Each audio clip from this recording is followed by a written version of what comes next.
আপনারাই তো নিজেরাই তো একটা ক্রিকেট টিম করতে পারতেন বলে আমার মনে হয়। আসলে কিন্তু যে এই জিনিসগুলো কিন্তু তখন কিন্তু যেটা আপনি বললেন যে স্বাধীনতার পর আমরা যখন আবাহনী ক্লাবকে যেভাবে গ্রাস করার চেষ্টা করেছিল, তখন আমাদের প্যারেন্টসরা আর যাদের নাম বললাম তারা কিভাবে আমরা নাস্তার পয়সা জোগাড় করেছি, কিভাবে আমরা লাঞ্চের পয়সা জোগাড় করেছি, সেটা কিন্তু মানে অবিশ্বাস্য ব্যাপার যে ওই সময় যে আমরা সাস্টেন করতে পেরেছি, যে আবাহনী ক্লাব যেভাবে হোক আমরা ইভেন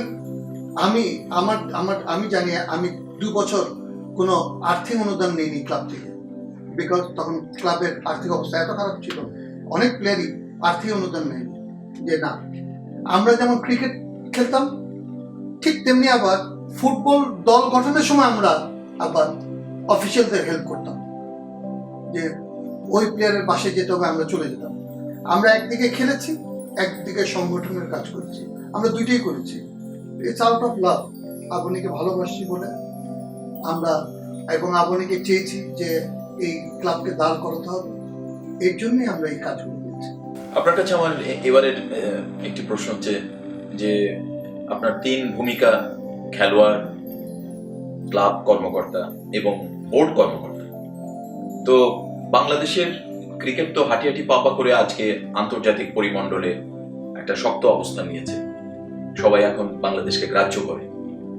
তো এই অবস্থায় আসার পেছনে আমি বিশেষভাবে বোর্ড কর্মকর্তা হিসেবে আপনাদের কি অবদান, আপনারা কিভাবে এই এই ক্রিকেটের উন্নতিতে আপনারা অবদান রেখে গেছেন, সেটা যদি আমাদের একটু জানান। প্রথমে এটা আমি স্মরণ করবো সাবের হোসেন চৌধুরী, আমাদের যে আগে 96 বোর্ডের উনি এসেছেন প্রেসিডেন্ট, তারপরে উনি ওনার মানে একান্ত প্রচেষ্টায়, এবং তখন আমাদের মাননীয় প্রধানমন্ত্রী শেখ হাসিনা তার অনুপ্রেরণা, কারণ উনি একদম সাংঘাতিক ক্রিকেট অনুরাগী, ফুটবল অনুরাগী, খেলার প্রতি মাননীয় প্রধানমন্ত্রীর যে একটা সফট কর্নার বলবো বা এত আগ্রহ আমি খুব কম, আমি জানি না, আমি অনেক রাষ্ট্রনায়ক আছেন, কিন্তু ওনার যে আগ্রহ ইটস আনবিলিভেবল। মানে ওনার না বললে, আপনারা না দেখলে বিশ্বাস করতে পারবেন না যে একটা দেশের প্রাইম মিনিস্টার কিভাবে এই ক্রীড়া জগৎটাকে আগলে রেখেছিল। এবং যখন তার কাছে যাওয়া হয়েছে, যখন চাওয়া হয়েছে, উনি এক বিন্দু দ্বিধা করেনি,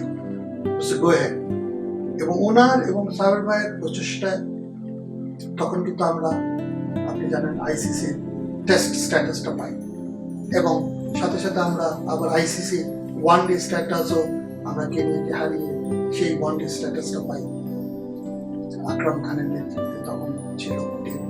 তো এই যে চলার শুরু আমাদের, আমি ব্যক্তিগতভাবে আমি হেরে মাঠের থেকে ফিরে আসব এটা আমি কখনো কল্পনাও করতে পারি। এবং যেদিন হেরে আসি সেদিন কিন্তু মা ঠিকই বোঝে, তখন তো কমেন্ট্রি হতো না, তখন তো টিভিতে প্রচার হতো না, ঠিক বুঝে দিত মা যে আজকে আবাহনী হেরেছে। আপনার মুখ দেখে, আমার মুখ দেখে, এবং আমি চুপচাপ রুমে চলে যেতাম, দরজাটা বন্ধ করে শাওয়ারটা নিয়ে শুয়ে পড়তাম, বুঝে যেত যে সে কিন্তু কিছুই বলতো না। সকালবেলা উঠে হয়তো বলতো যে কালকে খেলা থেকে খারাপ হয়েছে। আমরা কিন্তু হারার পার্ট ছিল, আমরা সবসময় চিন্তার একটা, মানে মোহামেডানের সাথে খেলবো তখন কিন্তু আমি, জালাল, বেলাল, দীপু চৌধুরী, আপনার মনে আছে সাংহাই রেস্টুরেন্ট আছে 27 নম্বরে, সেই সাংহাই রেস্টুরেন্টে আমরা আগের দিন বসতাম, বসে স্যুপ খেতাম, খেতে প্ল্যান করতাম যে কিভাবে মোহামেডানকে হারানো যায়, কিভাবে হারাবো আমরা। কারণ তখন মোহামেডান আর আমরা আবাহনী হলো চিরপ্রতিদ্বন্দ্বী। তো কিভাবে হারবে, কোনোভাবেই আমরা হেরে আসতে পারবো না। তো সেই কাজগুলো আমাদের করেছে। তো সেইখান থেকে বোর্ডে যখন আমরা গেলাম, বোর্ডে আমরা চিন্তা করলাম যে কিভাবে বাংলাদেশটাকে আরো শক্ত অবস্থানে নিয়ে যায়। কারণ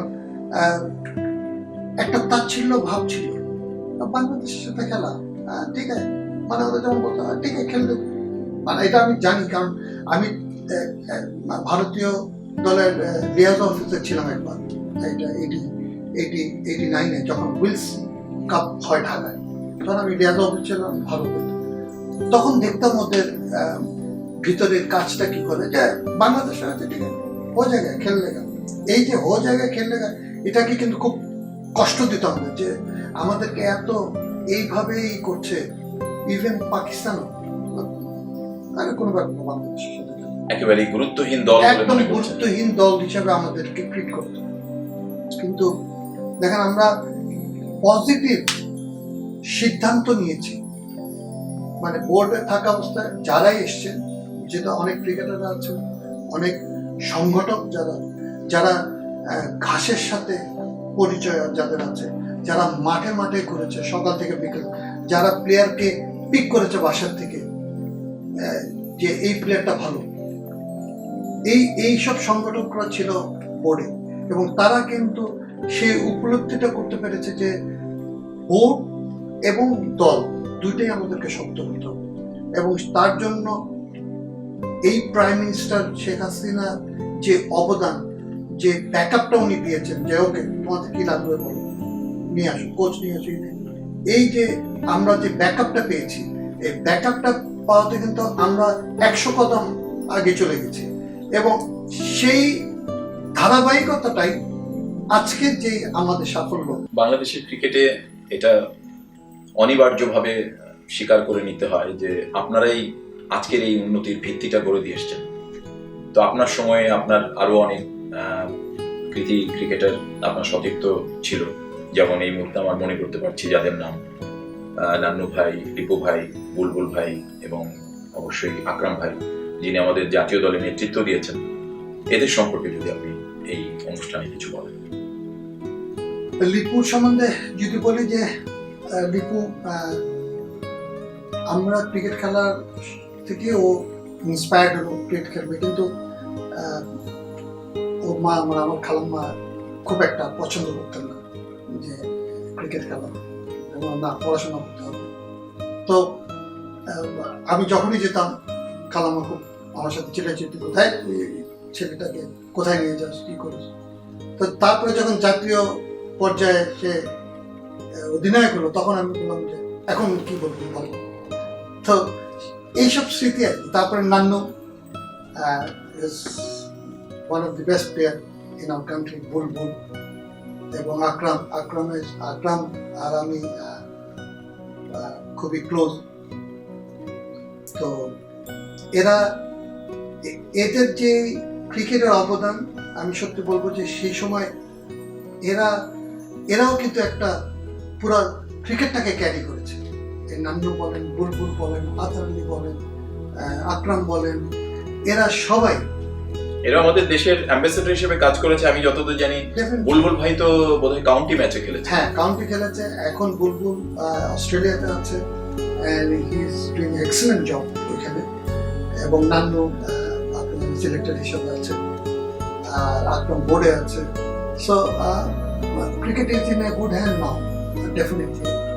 এটা আমি মানে স্বীকার করতে হবে যে এটা ক্রিকেট আসলে বাংলাদেশের ক্রিকেট এখন গুড হ্যান্ড। তো এটাকে আমাদের নার্চার করতে হবে, সো দ্যাট আমরা যাতে সাফল্যর কাছে কিন্তু আমরা চলে এসেছি। এখন শুধু সাফল্যটাকে আমরা ধরে রাখতে হবে, এটাই হলো আমার। এই জন্যই বলে যে, যেমন কথায় আছে, স্বাধীনতা অর্জন করা কঠিন কিন্তু রক্ষা করা কঠিনতর। তো যাই হোক, আপনাদের এই কৃতি সব আপনার সতীর্থদের সঙ্গে কি আপনার এখনো নিয়মিত যোগাযোগ আছে, বা ক্রিকেট নিয়ে আপনাদের ভাবনা চিন্তা আপনারা শেয়ার করেন? খুবই মানে আমাদের যেমন এক এমপি আছে, আমি ওর নাম ভুলে গেলাম, দুর্জয়, ওকে শর্টলি আমরা ডাকি ডিজে। তো ও আছে। আমরা কিন্তু এটা ঠিক একটা পারিবারিক বন্ধন। আমি ঢাকায় গেলেই সবাই আমরা একসাথে বসি, আড্ডা দিই। খালেদ মাসুদ পাইলট, ওর কথা বলতে ভুলে গেছে, ওর অবদান কম না, ও আছে। তো এরা সুজন টুজন তো এরা আছে, তারা তো বোর্ডেই আছে এখন। তো এইদের সাথে বসে আমাদের আড্ডা প্রচুর হয়, যে আমরা মানে ক্রিকেট নিয়ে ভাবনা, আমরা ক্রিকেট নিয়ে কি করছি, এই আলোচনা কিন্তু চলতে থাকে, যখনই আড্ডায় বসি আমরা চলতে থাকি। মানে অধিকাংশটাই ক্রিকেটকে ঘিরেই। একদম। আবার আমি একটু বোর্ড নিয়ে প্রশ্ন করব। আমাদের এই উপমহাদেশের সবচেয়ে বড় ধনী ক্রিকেট বোর্ড ভারতীয় ক্রিকেট বোর্ড এবং পাকিস্তানের ক্রিকেট বোর্ডের ক্ষেত্রেও দেখা যাচ্ছে বিভিন্ন কর্মকর্তা তাদের সর্বোচ্চ পদাধিকারীর নিয়োগ এবং কোচ নিয়োগ নানা বিষয়ে বিভিন্ন দুর্নীতি, অন্তকোন্দল এবং এক ধরনের কাদা ছোড়াছুরির বিষয়ে আমরা জানতে পারি, বিভিন্ন মিডিয়ার মাধ্যমে খবর প্রকাশ হয়। আপনি যেহেতু বাংলাদেশের ক্রিকেট বোর্ডের সঙ্গে যুক্ত ছিলেন এবং আমি মনে করি এখনো আপনি আত্মিকভাবে এর সঙ্গে যুক্ত আছেন, তো ভারতীয় এবং পাকিস্তান ক্রিকেট বোর্ডের রেসপেক্টে আপনি বাংলাদেশ ক্রিকেট বোর্ডকে কিভাবে মূল্যায়ন করবেন? দেখেন, বাংলাদেশ ক্রিকেট বোর্ড এখন পর্যন্ত আমি মনে করি যে আমরা সঠিক পদক্ষেপ নেওয়ার চেষ্টা করছি, এবং দুর্নীতির যে কথাটা আপনি বলেন, যে সেখানে কিন্তু এখানে অনেক লোক চাকরিজীবী আছেন এবং অনেক লোক কর্মরত আছেন। তো এবং যারা ডিরেক্টর আছে তারা কিন্তু আপনি জানেন এটা বিনা পারিশ্রমিকের জায়গা। এখানে কিন্তু কোনো ডাইরেক্টররা পারিশ্রমিক নেন না, আমরা কখনো নেইনি। আমরা ভলেন্টারি জব এটা বলা যায়, ভলেন্টারি লাভ ক্রিকেট, এই জন্য ক্রিকেটকে আমরা কিছু দিতে চাচ্ছি এবং ক্রিকেটের উন্নয়নের সাথে থাকতে চাচ্ছি, এই কারণে আমরা ক্রিকেটের সাথে আছি। এবং সত্যিকার অর্থে যে আমাদের নার্ভে ক্রিকেট, এটা অস্বীকার করার কিছু নেই। এখানে আমরা কিছু পাওয়ার জন্য না, আমরা দেওয়ার জন্য এখানে আমরা যারা পরিচালকরা আছেন তারা আছেন। সো আর ভারতীয় ক্রিকেট বোর্ড যদি বলুন, এটা বিশাল একটা ক্রিকেট বোর্ড, একটা বড় দেশ, বিশাল বাজেটের একটা বোর্ড। সেখানে আপনি যদি মনে করেন যে খুব সচ্ছল ভাবে চলছে, আমি সেটা বলবো না। সেখানে অল্প স্বল্প দুর্নীতি হতেই পারে, বাট আমাদের বোর্ডে আমি মনে করি যে এখনো আমরা খুবই স্বচ্ছ আছি। এখানে অডিট হচ্ছে প্রত্যেক সমস্যা নিয়মিত। সো আর বাংলাদেশ তো অত বড় না, আর সবার চোখ কিন্তু বোর্ডের উপরে। সো এইখানে আমি মনে করি যে যারা ডাইরেক্টররা আছেন, যারা সংগঠকরা আছেন, তারা কিন্তু সবাই চেষ্টা করছেন যে স্বচ্ছভাবে সুন্দরভাবে এই বোর্ডটা যাতে চলুক, যাতে আমরা ক্রিকেটটাকে এগিয়ে নিয়ে যেতে পারি আরো শক্তভাবে, যাতে সবাই আমরা আশা করছি, আমরা একটা ট্রফি চাচ্ছি। সত্যি কথা বলতে আমিও সবসময় মানে শোয়ার আগেও চিন্তা করি, ওঠার পরে চিন্তা করি যে আমরা কি একটা ট্রফি পাবো না। আমরা কাছে যাচ্ছি কিন্তু তার থেকে আবার পিছিয়ে যাচ্ছি, কিন্তু আমাদের ধরতে পারছি না সে।